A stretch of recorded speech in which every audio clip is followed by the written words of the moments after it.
Oi, irmãos, tudo bem? Bem-vindos a mais um vídeo aqui do canal, mais um vídeo de estudo da Palavra de Deus. E hoje, continuando nosso ano bíblico, nós vamos ler Atos dos Apóstolos, capítulo 22, Tessalônica. Lembrando aos irmãos, esse é apenas um resumo que eu faço, recomendo aos irmãos a leitura do capítulo completo no aplicativo da Bíblia ou o audiobook. Vamos lá? Atos dos Apóstolos, capítulo 22, Tessalônica.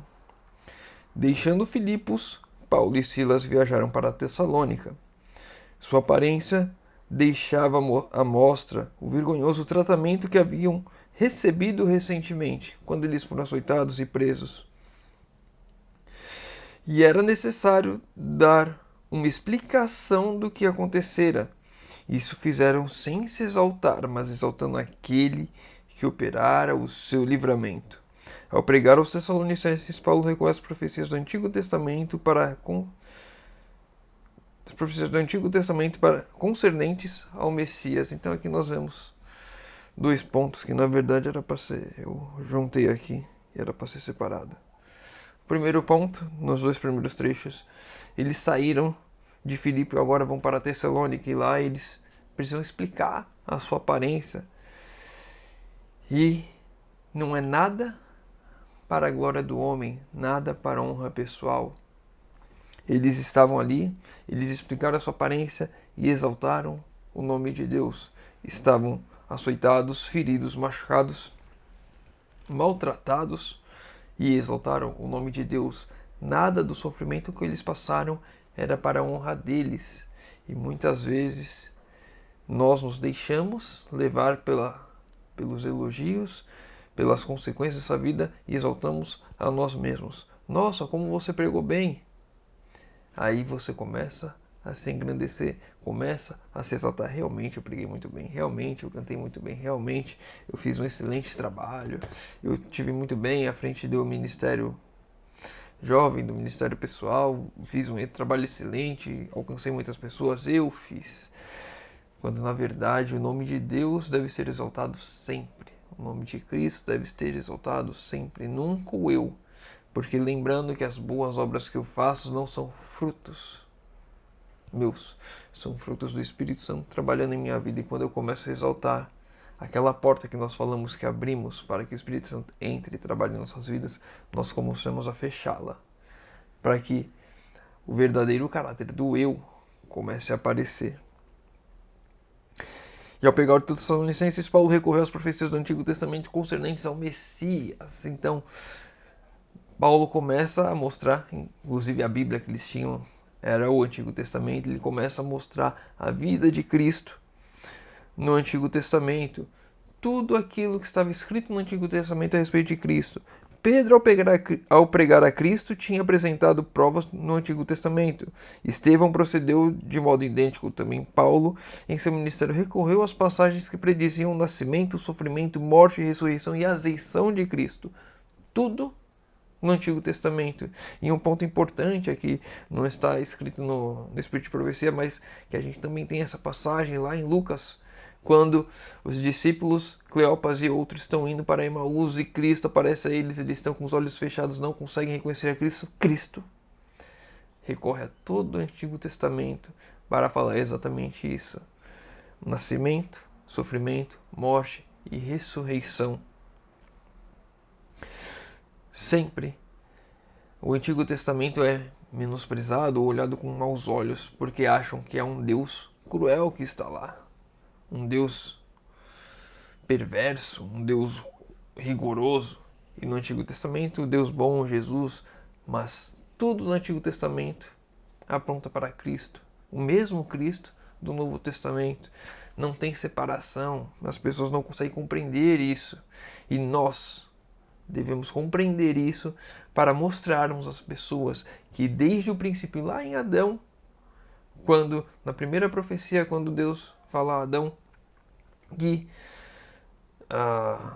ele lhe pisará a cabeça e você o ferirá o calcanhar, a primeira profecia de que Cristo viria e morreria aqui, mas iria vencer com a sua morte, iria sofrer a mordida no calcanhar, mas iria pisar na cabeça da serpente. Então, desde do primeiro livro, desde o princípio, já temos as profecias de Cristo. E aí, se a gente vai para Moisés também, vendo as profecias de Cristo, inclusive quando ele fala, eu selecionei o texto aqui, da serpente no deserto, Neusta, se eu não estou enganado, quando ele ergue a serpente de bronze no deserto, que quando você olhava para ela, você era curado das picadas da serpente. Da mesma forma, quando Cristo foi erguido no madeiro, quando nós olhamos para a cruz, somos curados, somos sarados, somos perdoados da nossa iniquidade. Então, tudo no Antigo Testamento aponta para Cristo, todo o ministério sacerdotal. Por que a gente tem que entender o santuário? Porque quando a gente olha para o santuário, a gente vê todo o ministério de Cristo no Antigo Testamento e no Novo Testamento, e o porvir. Nós vemos a volta de Jesus no Antigo Testamento, quando o sacerdote está lá no templo ministrando no dia da expiação e ele sai. A purificação é quando ele entra no Santíssimo. Não fugiu a palavra agora, mas quando ele encerra o ministério, quando acaba o ministério, então ele sai do santuário. Exatamente esse mesmo processo, Jesus saindo do santuário celestial, onde ele intercede hoje no lugar santíssimo, quando ele sair, ele voltando à terra para nos buscar, encerrou o sacrifício, fechou a porta da graça. Então, tudo isso no Antigo Testamento apontando para o Cristo, no Novo Testamento e no porvir. Com poder convincente baseado nas Escrituras, no Antigo Testamento, Paulo demonstrava que convinha que Cristo padecesse e ressuscitasse dos mortos. Isso já estava no Antigo Testamento, isso não é algo só no Novo. Nós vemos todas essas profecias no Antigo Testamento. Até mesmo a maneira de sua morte foi prefigurada, como a serpente de bronze foi levantada no deserto, assim deve ser levantado o Redentor por vir, para que todo aquele que nele crê não pereça, mas tenha a vida eterna. Assim como a serpente no deserto. Cristo também foi levantado no madeiro, mas aquele que havia de sofrer a morte pelas mãos de homens vis devia ressurgir como conquistador sobre o pecado e sobre a sepultura, sob a inspiração do Todo-Poderoso. O suave cantor de Israel havia testificado das glórias da manhã da ressurreição. Alegre-se, pois meu coração, o meu espírito exulta, até o meu corpo repousará seguro, pois não deixará a minha alma na morte, nem permitirás que o teu santo veja a corrupção. Salmo. Davi escreveu sobre a ressurreição de Cristo, e muitas vezes nós olhamos para esse texto e não conseguimos enxergar. Salmo 16, verso 9. E aqui um ponto importante: não verá a corrupção, a ressurreição em 3 dias. Porque se passasse mais tempo, o corpo ia começar a se decompor, a corrupção no corpo de Cristo, e ele não viu a corrupção nem no seu corpo. Paulo mostrou quão intimamente havia Deus ligado o sacrifício expiatório com as profecias referentes àquele que devia, como cordeiro, ser levado ao matadouro. O Messias daria a sua vida como expiação do pecado. Paulo recorreu e olhou toda a vida de Cristo no Antigo Testamento, mostrando aquilo que ele estava falando, aquilo que se cumpriu nos dias deles, quando Jesus veio, nasceu, e sofreu e morreu e ressuscitou próximo a eles.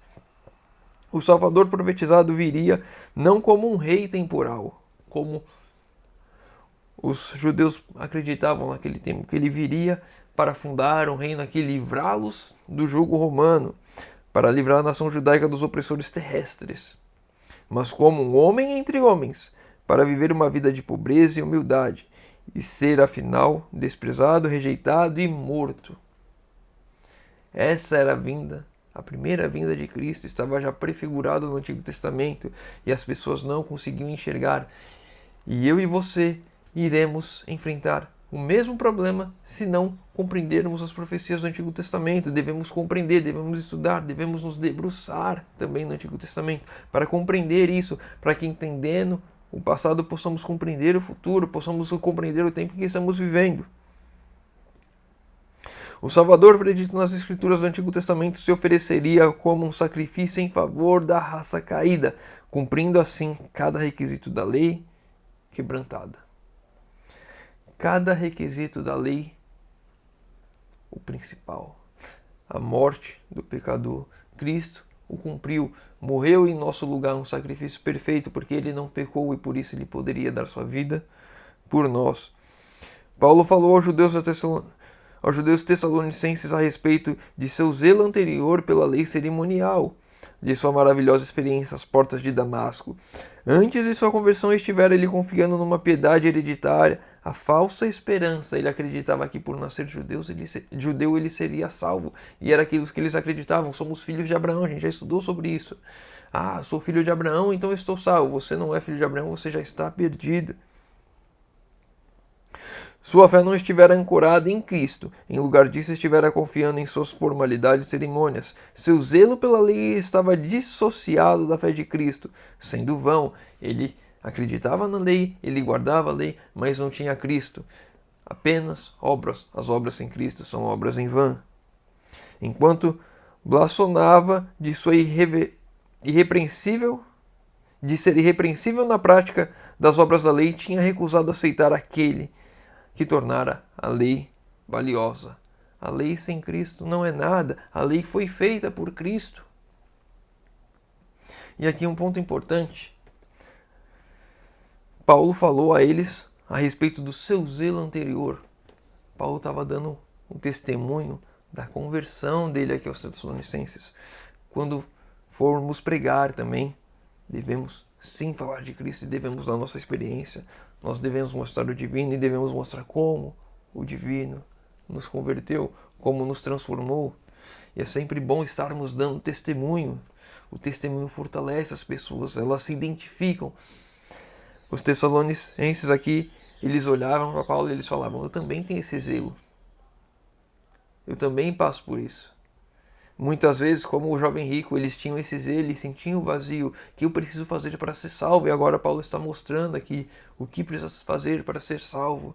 Porque ele tinha o zelo pela lei, ele guardava a lei, mas ele estava perdido porque não tinha Cristo. E agora ele estava mostrando o caminho de salvação para os Tessalonicenses.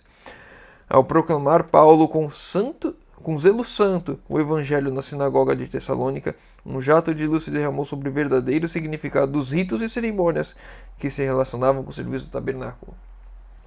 E agora eles compreendem completamente o que era tudo aquilo que eles guardavam e que eles viam e que eles praticavam durante toda a sua vida.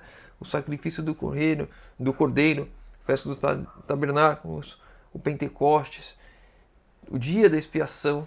Eles começam a compreender tudo olhando as profecias do Antigo Testamento. Paulo cria na segunda vinda de Cristo, apresentou as verdades concernentes a este evento, com tanta clareza e ênfase que produziu na mente de muitos dos ouvintes uma impressão que nunca mais se apagou.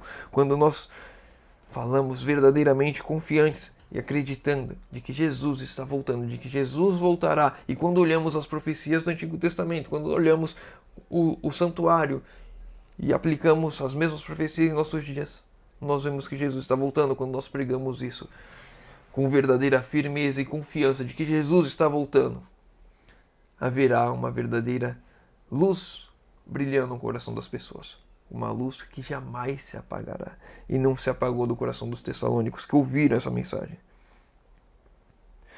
Por 3 sábados sucessivos, Paulo pregou aos Tessalonicenses, debatendo com eles sobre as escrituras referentes à vida, morte e ressurreição, obra intercessória em glória futura de Cristo, o Cordeiro morto desde a fundação do mundo. Ele exaltava a Cristo, de cujo ministério a compreensão exata é a chave que abre as escrituras do Antigo Testamento, dando acesso aos seus ricos tesouros. Cristo abre as escrituras do Antigo Testamento, as escrituras, a palavra de Deus, tudo aponta para Cristo. Tem um ponto importante aqui, quando eu estava lendo e estava refletindo sobre... Tem várias passagens nesse capítulo que fala exatamente sobre isso. O nascimento de Jesus, o sofrimento, a ressurreição. A gente viu alguns exemplos aqui. E eu estava pensando, eu nunca vi um estudo bíblico sobre isso. E dava para fazer uma semana de oração aqui sobre isso. E aqui nós vemos aqui que Paulo fez 3 sábados sucessivos sobre isso. Poderíamos fazer um fim de semana refletindo sobre isso. Um fim de semana, ou umas 3 semanas, ou até uma semana. Dá para fazer uma semana de oração só voltada para o estudo da vida de Cristo desde o nascimento, olhando para o Antigo Testamento e comparando com o Novo, para realmente fortalecer e reavivar a igreja, nos dar esse sentimento, não é sentimento, esse sentimento de urgência, dizer assim, esse sentimento de urgência dos tempos em que estamos vivendo, que Jesus está voltando, as profecias estão se cumprindo cada vez mais, como a Bíblia é fiel desde o princípio, desde Gênesis. E ela vem se cumprindo porque a gente acha que no final não vai se cumprir, porque a gente acha que Jesus vai demorar, porque a gente acha que ainda há tempo de viver as nossas vidas aqui como bem queremos, como bem entendermos. Muitas pessoas preocupadas com, eu preciso terminar a faculdade, eu preciso me casar, eu preciso... E esquecem, colocam Cristo em segundo lugar. Quando nós voltarmos a estudar isso, a buscar a Cristo nas Escrituras, a entendermos como as coisas estão se cumprindo em nossos dias, o nosso senso de urgência, não é sentimento de urgência, senso de urgência irá dar um start, iremos mudar, iremos voltar para aquilo que de fato é importante em nossas vidas. E não ficarmos nos acostumando com esse mundo, buscando as coisas aqui, eu preciso comprar uma casa, eu quero trocar de carro. O que estamos fazendo com o tempo tão precioso que Deus tem nos dado? Muitas vezes não abrimos nem a Bíblia, quanto mais estudar essas coisas importantes para as nossas vidas. Estamos caminhando o caminho da morte, o caminho de destruição. E não vemos, não percebemos a loucura em que estamos vivendo. Somos como as 5 virgens loucas. Tem o azeite, conhece a verdade, acredita na verdade, mas vão e dormem despreparadas. Hoje é o tempo de nos prepararmos, hoje é o tempo de olharmos para as Escrituras e vermos o quão urgente é a preparação agora. E não teremos preparação se não voltarmos e olharmos para a vida de Cristo. Porque é Cristo que nos motiva, é Cristo que nos dá esperança, é Cristo que nos dá forças para seguirmos e mudarmos a nossa vida. Como aconteceu nos lugares anteriores trabalhados, também ali os apóstolos encontraram decidida oposição. Também ali os apóstolos encontraram decidida oposição. Quando nós entendermos a urgência desse tempo, quando nós começarmos a nos debruçar nessas profecias, quando nós começarmos a praticar o exemplo de Cristo em nossa vida, decidida oposição vai se levantar contra nós. E aquele irmão que eu comentei aqui, que estava triste porque ele não podia mais pregar nas igrejas, porque ele falava sobre as profecias, porque ele fala sobre reforma, ele fala sobre o tempo em que estamos vivendo. Isso é decidida oposição. Quando nós pregarmos isso, sofreremos decidida oposição. Se você falar de reforma de saúde na igreja, normalmente você não é mais chamado para pregar. Decidida oposição se levantará contra nós quando de fato começarmos a viver a mensagem. Se não tem oposição contra nós é porque não vivemos a mensagem, não pregamos a mensagem. Estamos como verdadeiros laodiceanos, mornos. E Deus está a ponto de vomitar-nos. Para a gente encerrar o último texto, os que hoje ensinam verdades impopulares não se devem desanimar.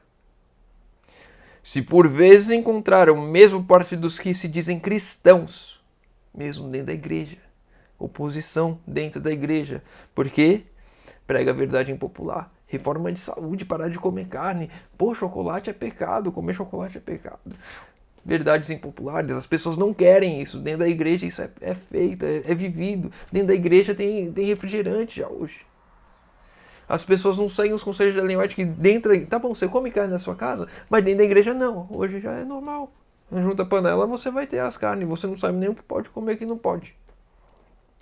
Se você fez a reforma de saúde, obviamente.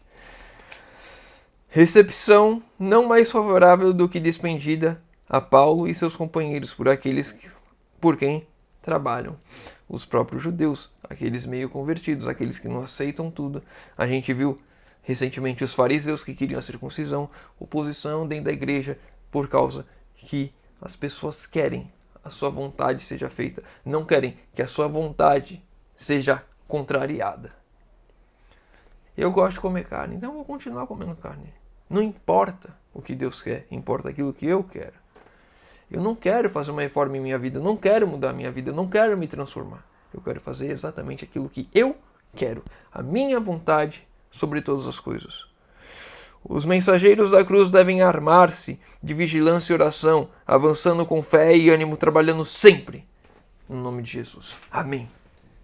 Em nome de Cristo é que devemos trabalhar e devemos avançar firmes, confiantes, animados, sempre com louvor em nossos lábios. Nós vimos ontem Paulo e Silas, mesmo na prisão, orando e louvando, agradecendo a Deus.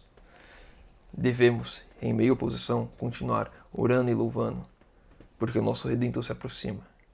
Em breve, Ele virá nos buscar e devemos trabalhar, sim, devemos levar a mensagem, sim, por mais que aquela pessoa não queira ouvir a mensagem, por mais que ele rejeite a mensagem, por mais que dentro da igreja a mensagem seja rejeitada, devemos continuar levando a mensagem de Cristo por completo, não só apenas as partes que eu quero, as partes que eu gosto. Vamos encerrar por aqui. Se o irmão ficou com alguma dúvida, deixa nos comentários. Se o irmão não leu o capítulo completo, tem algum outro ponto que queira acrescentar, deixa nos comentários para a gente ler, estudar e crescer juntos espiritualmente. Pedidos de oração nos comentários que eu vou estar orando por todos. Convido os irmãos a poderem fechar os olhos para falarmos com Deus. Senhor Deus, Pai amado, obrigado, Senhor, porque mais uma vez temos a oportunidade de abrir a Tua Palavra e de estudar, Senhor.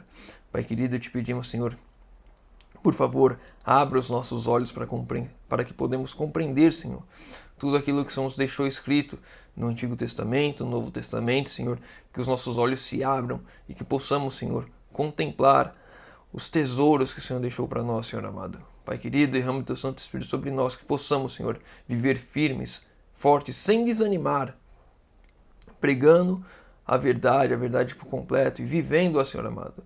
Mesmo em meio à oposição, mesmo dos nossos irmãos, que possamos, Senhor, seguir firmes para a honra e glória do Teu santo nome, Senhor. Te pedimos isso em nome de Jesus. Amém. Meu irmão, fica com Deus. Que Deus te abençoe.